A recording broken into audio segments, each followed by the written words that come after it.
আর এই বিতর্কের মধ্যেই আজ বিহারে ভোটার তালিকার খসড়া প্রকাশ। বিহারের খসড়া তালিকা প্রকাশ করবে নির্বাচন কমিশন। বিহারে স্পেশাল ইন্টেনসিভ রিভিশন প্রয়োগ কমিশনের আমরা জানি এক মাস ধরে চলেছে স্পেশাল ইন্টেনসিভ রিভিশন। প্রতিনিধি মৈত্রী এই মুহূর্তে আমাদের সঙ্গে রয়েছেন। মৈত্রী, দেখো, আজকেই বিহারের যে খসড়া তালিকা অর্থাৎ বিহার এসআইআর এর পর ভোটার তালিকার যে খসড়া তালিকা সেই তালিকা প্রকাশ করতে চলেছে জাতীয় নির্বাচন কমিশন। এবং এখনো পর্যন্ত জাতীয় নির্বাচন কমিশনের তরফ থেকে যে সমস্ত তথ্য সামনে এসেছে তাতে অনুমান করা হচ্ছে যে প্রায় 65 লক্ষ মানুষের নাম বাদ দিতে চলেছে।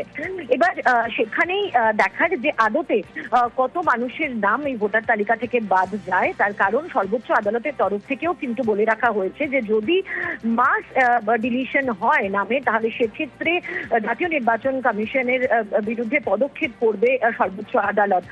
ফলে সেটাই দেখার যে এই এসআইআর এর যে খসড়া তালিকা তার ঠিক কিরকম খসড়া তালিকা প্রকাশ করে জাতীয় নির্বাচন কমিশন।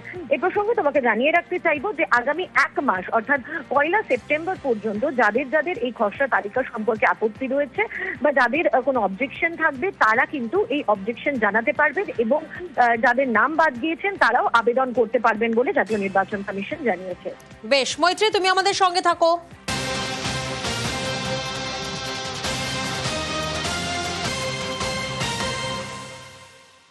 অন্যদিকে এই এসআইআর ইস্যুতে আজও সংসদ চত্বরে বিক্ষোভ, সংসদ ভবনের সামনে বিক্ষোভ বিরোধীদের। কমিশনের সিদ্ধান্তের প্রতিবাদে বিক্ষোভ। মৈত্রী আমাদের সঙ্গে রয়েছেন। মৈত্রী, আজকের অবস্থান কি?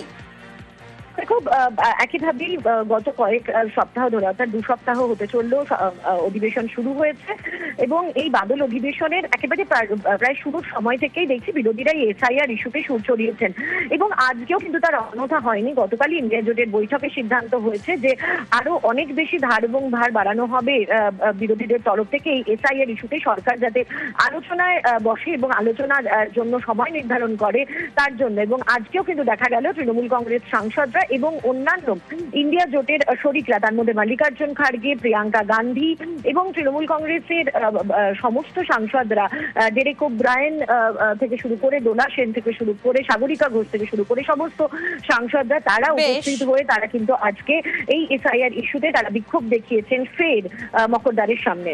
বেশ।